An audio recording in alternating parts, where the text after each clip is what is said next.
multimeter သုံးပြီးတော့ပေါ့နော်ကျွန်တော်ဘဝတိုင်းကြတယ် current တိုင်းကြတယ် resistance တိုင်းကြတယ်ဒါကိုကောင်းမကောင်းကိုကျွန်တော်စစ်ကြတာပေါ့နော်အဲ့လိုတိုင်းတာတဲ့အချိန်မှာမီတာပေါ့နော်ဒီမီတာတန်နဲ့ပေါ့နော်ဒီမီတာ probe အပေါင်းနှုတ်နဲ့ကျွန်တော်ထောက်လိုက်တဲ့အချိန်မှာကျွန်တော်ဒီထဲမှာပေါ့နော်ဒီ screen ပေါ်မှာကျွန်တော်ကဏ္ဍတစ်ခုပြအဲ့ကဏ္ဍကိုကြည့်ပြီးတော့မှကျွန်တော်တို့ကဘောကဘယ်လောက် current ဘယ်လောက်စီလဲ resistance ဘယ်လောက်လဲဆိုတော့ကျွန်တော်တို့ကသိချိကြတာဖြစ်တယ်ဒါမဲ့ကျွန်တော်တို့ဒီမထားမိတာဘာလို့ဆိုတော့ကျွန်တော်တို့ဒီမီတာနှစ်ခုကိုမီတာတန်နှစ်ခုကိုကျွန်တော်တို့ကထောက်လိုက်တဲ့အချိန်မှာဘယ်လိုဖြစ်သွားလဲဆိုတာဒီအထဲမှာဒီ circuit တွေရှိတယ်ဘယ်လိုဖြစ်သွားလဲပေါ့နော်ဘယ်လိုပုံစံမျိုးနဲ့ကျွန်တော်တို့ကနားလည်ထားရမလဲပေါ့နော်ဒါအရေးကြီးတယ်ပေါ့နော်ကျွန်တော်တို့မီတာနှစ်ခုကိုထောက်လိုက်တဲ့အချိန်မှာ circuit ဘယ်လိုဖြစ်သွားလဲဆိုတော့ကျွန်တော်တို့ကနားလည်မှအကြမ်းပြနားလည်ထားမှကျွန်တော်တို့ကဒီစစ်ဆေးတဲ့အချိန်မှာတိုင်းတာတဲ့အချိန်မှာတခုခုအမှားဝင်ဖြစ်တဲ့အချိန်မှာကျွန်တော်တို့ကဘာကြောင့်ဆိုပြီးတော့ကျွန်တော်တို့ကအတိအကျသိရှိနိုင်မှာဖြစ်တယ်မဟုတ်ဘူးဆိုလို့ရှိရင်စန္ဒဝါဝါနဲ့ဘာဖြစ်လို့ဖြစ်မှန်းမသိပဲねကျွန်တော်ကတိုင်းပတ်နေတယ်ဆိုတော့ပထမဦးဆုံးကျွန်တော်တို့ voltage တိုင်းတာပေါ့အရင်ဆုံးကြည့်အောင်ဟုတ်ပြီကျွန်တော်တို့ voltage တိုင်းမယ်ဆိုလို့ရှိရင်တော့ဒါကျွန်တော်တို့ပေါ့နော်ကျွန်တော် DC voltage တိုင်းမှာဖြစ်တဲ့အတွက်ကြောင့်မလို့ဒီမှာ DC voltage တင်မှာကျွန်တော် range တစ်ခုသတ်မှတ်ထားကျွန်တော်ကလောလောဆယ်ကျွန်တော်စစ်ဘုတ်ဒီ power supply ပေါ့နော်ဒီမှာ power supply ရှိတယ်လောလောဆယ်ကျွန်တော်စစ်ဘုတ်ကိုတိုင်းတင်တယ်ကျွန်တော်က20 volt range မှာကျွန်တော်ထားလိုက်အဲ့တော့ဒါ power supply ရဲ့အပေါင်းနှုတ်ပေါ့နော်အဲ့တော့ဒီစစ်ဘုတ်ကိုကျွန်တော်ကဒီ resistor နှလုံးပေါ့နော် series ချိန်ထားရ 1k နှလုံးကျွန်တော်က series ချိန်ထားအဲ့ 1k နှလုံးကိုဒီ circuit တွေကိုကျွန်တော်ချိန်လိုက်မှာအပေါင်းနှုတ်ကျွန်တော်ချိန်ပေးလိုက်အဲ့ချိန်ပေးလိုက်ဒါဆိုလို့ရှိရင်ကျွန်တော်ကဘဝပေးလိုက်ပါနော် clock ကိုကျွန်တော်နှိပ်လိုက်အဲ့လိုဆိုလို့ရှိရင်စစ်ဘိုးရောက်သွားပြီဒီထဲမှာအဲ့တော့ဒီထဲမှာကျွန်တော်ကစစ်ဘိုးရှိနေဒါတကယ်တမ်းစစ်ဘိုးရှိမရှိကျွန်တော်တို့ကတိုင်းကြည့်မယ်အပေါင်းကိုတော်ထောက်မယ်ပေါ့နော်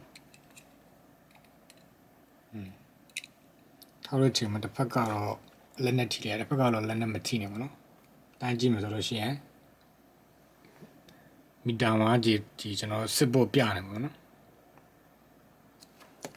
ပို့ပြီးတော့ကျွန်တော်တိုင်းတာရလွယ်အောင်အတွက်ဒီကလစ်ညက်လိုက်ပါနော်အဲဒီမှာကျွန်တော်ကစစ်ဘိုးပြဒီနှုတ်မှာရော voltage ဘယ်လောက်ရှိလဲပါနော်တိုင်းကြည့်လိုက်မယ်ဆိုရင်အနားဒီမှာထောက်ထားတဲ့အတွက်အနီကိုဒီမှာထောက်လိုက်မယ်ဆိုရင်ဒီ resistor ဒီကြားထဲမှာရှိတဲ့ voltage တည်ရတယ်3 volt ရှိတယ်ပေါ့နော်ဆိုတော့ 1k နှလုံးကိုကျွန်တော် series ဆက်ထားတဲ့အတွက်တဝက်ကျဆင်းနေမှာဖြစ်တယ်တစ်ခုစီမှာ3 volt တစ်ခုစီမှာ3 volt ကျဆင်းနေမှာဖြစ်တယ်ပို့ပြီးတော့ရှင်းတော့ဒီမှာဆိုလို့ရှိရင်ကျွန်တော်တို့ဘယ်လိုချိန်ထားတော့ဆိုတော့ကျွန်တော်တို့တိုင်းကျင်နေဥပမာကျွန်တော်ဒီ resistor မှာရှိတဲ့ voltage ကိုလိုချင်တယ်ဆိုတော့ရှိရင်တော့ဒါအနှုတ်ကိုဒီမှာထားပြီးတော့ဒီအပေါင်းတန်ကိုဒီအလယ်မှာထားပါပေါ့နော်ဒါမှဒီနှုတ်မှာရှိတဲ့ voltage ကိုကျွန်တော်တို့ကသိမှာဖြစ်တယ်ဆိုလိုတာကကိုတိုင်းကျင်တဲ့နှုတ်တစ်ခုကို parallel ချိန်ရမှာပေါ့နော်ဒါမှကျွန်တော်တို့ကအဲ့နှုတ်မှာရှိတဲ့ဘိုးအားကိုကျွန်တော်ကသိမှာဖြစ်တယ်ဆိုတော့အဓိကဒီမှာမှတ်ထားမှာဘာလို့ဆိုတော့နှုတ်တစ်ခုကိုမီတာနဲ့ထောက်လိုက်တဲ့အချိန်မှာပေါ့နော်မီတာနဲ့ထောက်လိုက်တဲ့အချိန်မှာဒီ circuit နဲ့အပြိုင်ပေါ့နော်နောက်ထပ် circuit တစ်ခုကိုတွားချိတ်သလိုဖြစ်သွားတယ်မီတာ circuit တစ်ခုကိုတွားချိတ်သလိုဖြစ်သွားတယ်ဒါကြောင့်မလို့မီတာတွေကိုကျွန်တော်တို့က current အနည်းငယ်ဖြတ်စီးသွားပြီးတော့ဖြတ်စီးသွားတဲ့ current နဲ့သူ့မှာဖြစ်ပေါ်လာတဲ့ voltage ကိုကျွန်တော်တို့ကဒီမီတာပေါ်မှာ screen ပေါ်မှာကျွန်တော်တို့ပြနေတာဖြစ်တယ်ဆိုတော့ဒါဒီကျွန်တော်တို့ဒီ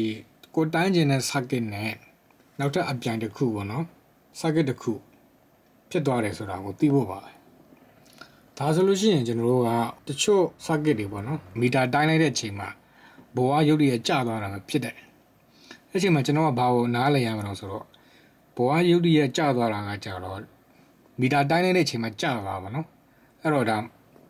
current တချို့ကနေပြီးမီတာတွေဝင်သွားတဲ့အတွက်ကြောင့်မလို့ဒါဘိုးကကျဆင်းမှုဖြစ်သွားတယ်ဆိုတော့ကျွန်တော်ကနားလည်သွားမှာဖြစ်တယ်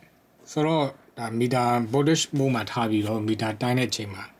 အပြိုင် parallel circuit ပေါ့နော်နောက်ထပ်အပြိုင်တစ်ခု circuit တစ်ခုကိုကျွန်တော်တို့ကချိတ်လိုက်သလိုဘာပဲဆိုတာကိုကျွန်တော်ကနားလည်ထားမှာဖြစ်ပါတယ်ဟုတ်ပြီဒီတစ်ခေါက်ကျွန်တော်တို့ current တိုင်းကြည့်မယ်ပေါ့နော်ဒီ resistor မှာကျွန်တော်တို့က current ဘယ်လောက်ထိဖြည့်ဆည်းသွားမလဲပေါ့နော်ကျွန်တော်တို့ကတိုင်းကြည့်အောင်ဆိုတော့အရင်ဆုံးကျွန်တော်တို့ circuit တစ်ခုကို power စစ်ဖို့ပေးလိုက်စစ်ဖို့ရောက်တော့အဲ့တော့ဒီမှာစစ်ဖို့ပေးထားပါနော်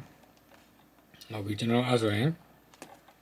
မီတာကိုကြောက်တော့ကျွန်တော်ဒီ 1 kilo ohm series ဆက်ထားတာဆိုတော့ကျွန်တော်တို့ milli ampere လောက်ပဲကျွန်တော်စီးမှာကျွန်တော်ကတိထားတဲ့ဖြစ်တဲ့အတွက်ကြောင့်မလို့ကျွန်တော်20မှာထားလိုက်တယ်ဒါလက်တာ20 milli မှာ A ပေါ့နော်ဒါ ampere ပေါ့နော် DC ပုံစံမျိုးပေါ့နော်ဒါ DC တင်ငင်တာလို့ခေါ်တာပေါ့နော် line တုံးလို့ဆိုတော့ဒါ AC ပေါ့နော်ဒါကတော့ကျွန်တော် DC ampere အတိုင်းမှာဖြစ်တဲ့မှာ DC ampere ပေါ့နော်အဲ့တော့20 milli မှာကျွန်တော်ထားလိုက်အဲ့တော့ကျွန်တော်တို့ current တိုင်းကျင်တယ်ဆိုလို့ရှိရင်အဓိကတစ်ချက်ရှိအဲ့ဒါကြတော့ကိုတိုင်းကျင်တဲ့လမ်းကြောင်းကိုပေါ့နော်ကျွန်တော်ဖြတ်ပြရမယ်ကိုတိုင်းကျင်တဲ့လမ်းကြောင်းကိုဖြတ်ပြီးမှအဲ့နေရာမှာမီတာရဲ့အပေါင်းတန်နဲ့အနှုတ်တန်ကိုကျွန်တော်တို့ကအစားထိုးအောင်မှာဖြစ်တယ်အဲ့ကြားထဲမှာထည့်ရမှာပေါ့နော်ဟုတ်ပြီကျွန်တော်တို့ကဒီကြားထဲမှာ current ဘယ်လောက်စီးသွားလဲသိချင်တဲ့အတွက်နှုတ်ကိုကျွန်တော်ကခဏဖြုတ်လိုက်ဒီကြားထဲမှာကျွန်တော်တို့ကမီတာရဲ့အပေါင်းနဲ့နှုတ်ကလာတက်အဲ့တော့ဒီဟာအပေါင်းဖြစ်တဲ့အတွက်လာချက်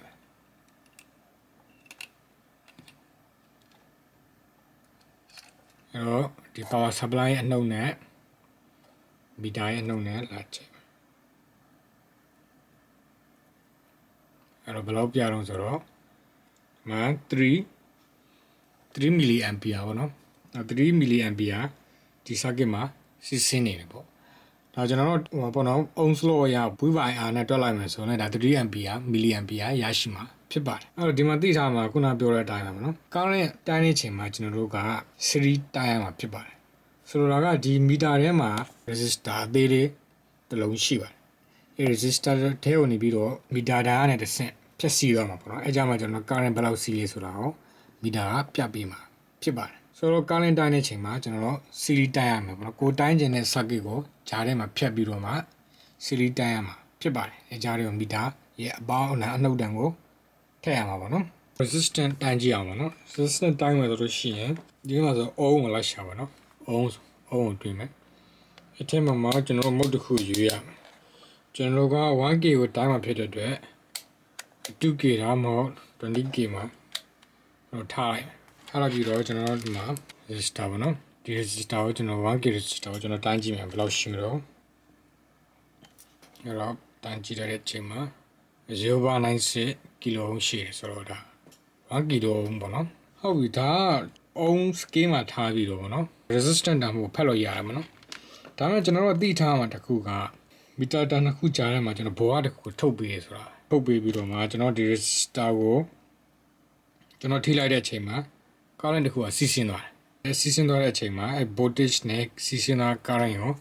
စားလိုက်တဲ့အချိန်မှာ resistance တန်ဖို့ထွက်လာဟုတ်ပြီအဲ့ဒါဆိုရင်ကျွန်တော်တို့ဒီထဲမှာဘောကတစ်ခုတကယ်ရှိလားမရှိဘူးလားဆိုတာကိုကျွန်တော်တို့စစ်ကြည့်အောင်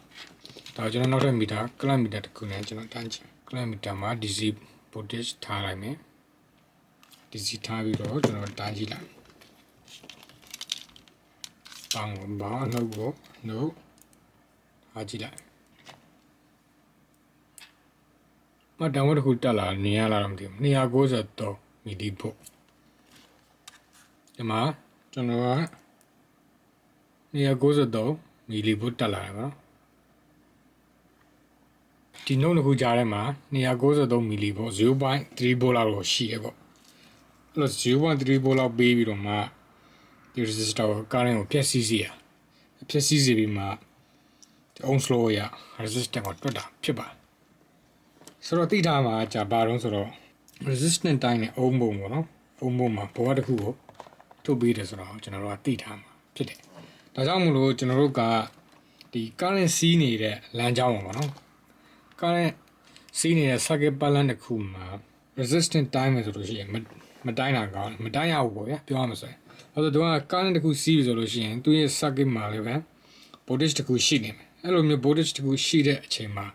ကျွန်တော်ကဒီမီတာမှာလည်းဘဝတစ်ခုရှိနေဆိုတော့ဘယ်လိုမှမမှန်နိုင်ဘူးပေါ့ဗျာအခက်မသိရင်မီတာတော့မှဟိုဘက်ကဘဝများမယ်ဆိုရင်မီတာပြည့်ရင်ပျက်စီးသွားနိုင်တယ်ဒါကြောင့်မလို့ဒီ power ရှိနေတဲ့အချိန်မှာဟို resistance ကိုမတိုင်းသင့်ဘူးเนาะမတိုင်းရဘူးပေါ့ဒါဆိုလို့ရှိရင်ကျွန်တော်ကအသေးမှတ်စီရမလို့တော့ဘူးဗျာဒီမှာဘဝတစ်ခုရှိနေတာဖြစ်တဲ့အတွက်ကြောင့်မလို့ကျွန်တော်တိုင်းနေတဲ့ circuit မှာအရင်ဆုံးဘဝမရှိမှရဒါမှမဟုတ်ကျွန်တော်တိကျတဲ့ resistance တန်းမို့တိုင်းလို့ရမှာဖြစ်ပါတယ်နောက်ထပ်တိုင်းမဲ့အကြောင်းအရာကတော့ diode scale ပေါ့နော်ဒီမှာကျတော့သူက diode scale ရယ် connection ရှိမရှိအတန်မြည်တဲ့ဟာပေါ့နော်စစ်တာအဲ့နှစ်ခုသူကတခါတည်းတနေရာထဲမှာတိုင်းလို့ရတာပေါ့နော်ဒါတော့ကျွန်တော်က diode scale မှာကျွန်တော်ထားကြည့်diode scale မှာထားကြည့်ပြီးတော့ကျွန်တော်က diode တစ်လုံးကိုတိုင်းကြည့်ဒါဆိုလို့ရှိရင်တန်ဖိုးတစ်ခုပြပြီဆိုလို့ရှိရင်ဒီဟာဒီ diode ကိုကားနဲ့ဖြတ်စီးသွားတယ်ပေါ့နော်ကားနဲ့ဖြတ်စီးသွားတာဖြစ်တဲ့အတွက်ကြောင့်တန်ဖိုးတစ်ခုကိုပြတယ်ဒီမှာပေါ့နော်ကျွန်တော်ပြောင်းမြန်တိုင်းကြည့်မယ်ပြောင်းမြန်တယ်လို့လှန်ပြီးတိုင်းကြည့်လိုက်ဘယ်လိုပြတိုင်းကြည့်လိုက်ရင်ဒိုင်ဟုတ်ကမီတာမှာဘာမှပြမှာမဟုတ်ဒါဒီဒိုင်ကကောင်းတယ်ပေါ့နော်ဒိုင်ဟုတ်ဆိုတော့မျိုးကသူကကောင်းလင်းကိုတစ်ဖက်ပဲစီးလို့ရတယ်အဲ့တော့နှစ်ဖက်စီးလို့မရအောင်လုပ်ထားတာပေါ့နော်ဒိုင်ဟုတ်ရဲ့ဖွဲ့စည်းပုံကဖက်ကိုတိုင်းကြည့်တခါပြတယ်နောက်တစ်ခုမှတန်ဖိုးမပြအောင်ဒါဆိုလို့ရှိရင်ဒိုင်ဟုတ်ကောင်းတယ်လို့ကျွန်တော်ကသတ်မှတ်တယ်ဆိုတော့ဒီမှာလေးပဲကျွန်တော်တို့ resistant တန်ဖိုးကိုတိုင်းတဲ့တော့ဟာလိုပဲသူ့မှာဘဝတစ်ခုကိုရှိတယ်ဒီ diode mode မှာထားလိုက်ပြီဆိုတာနဲ့ဒီမှာဘဝတစ်ခုကရောက်နေပြီဖြစ်တယ်ဒါကိုကျွန်တော်ကသိရဒီလိုမျိုးဘဝတစ်ခု diode ကိုပေးလိုက်တဲ့အချိန်မှာ diode မှာ current ဖြတ်စီးပြီးတော့ diode တစ်ခုကိုပြတာဖြစ်ပါတယ်ဒီကျိုးနှစ်ခုဒီမီတာတန်းတစ်ခုကြားမှာပိုတာတစ်ခုရှိပါတယ်ဒါဟုတ်မဟုတ်ကျွန်တော်တို့ခုနလိုပဲကျွန်တော်တက်ဆန်းကြည့်ရဘယ်လောက်ဘဝရှိလောက်လဲပေါ့နော်ကလမီတာနဲ့ပဲကျွန်တော်ကဒီမှာဒီစီမှာကျွန်တော်ထားလိုက်ပါနော်ဒီမှာထားပြီးတော့ကျွန်တော်ကတန်းကြည့်ပန်းကိုမောင်းနောက်ကတော့ဘယ်လောက်ရှိ2.98ပေါ့3 volt လောက်ရှိတယ်ဆိုတော့ဒါဒိုင်အောင်မို့မှာဆိုလို့ရှိရင်3 volt လောက်ရှိတယ်အဲ့တော့ဒီနှုတ်တစ်ခုကြားမှာဒီမီတာတန်းတစ်ခုကြားမှာကျွန်တော်3 volt လောက်ရှိတယ်ဒါဆိုလို့ရှိရင်ကျွန်တော်ကဒီဒိုင်အောင်ကိုမဟုတ်ဘူးဒီ resistor တွေပဲကျွန်တော်တို့ကတိုင်းလို့ရ resistor တိုင်းနေပဲကျွန်တော်တန်ဖိုးတစ်ခုကိုပြလာတွေ့ရမယ်။ဘာကြောင့်လဲဆိုတော့သူ resistor ကလည်းဖြည့်ဆည်းသွားတာဖြစ်တဲ့အတွက်တန်ဖိုးတစ်ခုပြလိုက်။တန်ဖိုးတစ်ခုပြ resistor တော့ဘယ်လိုနေလဲစီးမှာဖြစ်တဲ့အတွက်တန်ဖိုးတစ်ခုပြပါပဲ။ဟုတ်တယ်နော်။